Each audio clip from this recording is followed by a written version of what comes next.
Zi bună, Mati! Bună! Zi, astăzi o să-l sunăm pe moșu. Da!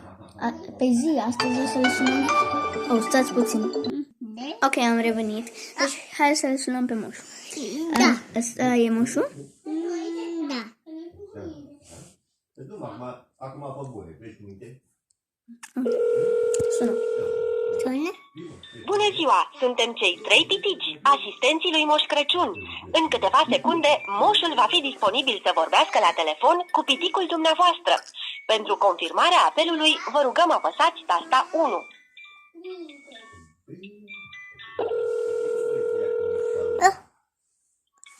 Sună? Da!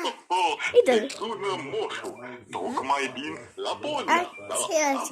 Am să vorbesc cu tine. Vroiam să spun că renii mei zboară peste tot în lume și află o mulțime de lucruri despre fiecare copil. Despre tine.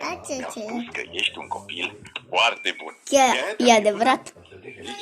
Așa e că abia aștept să vin la tine. Da, e de ea! Și acum ascultă aici. Are moșul să-ți spună ceva. Ți-am pregătit un cadou foarte, foarte frumos. Chiar acum mă duc să-l împachetez. Ce bine îmi pare că te-am prins la telefon. Te pupă moșul și te îmbrățișează. Da, Ren! pe ținea ta! Ți-a plăcut? Da! Ok, cam atât a fost.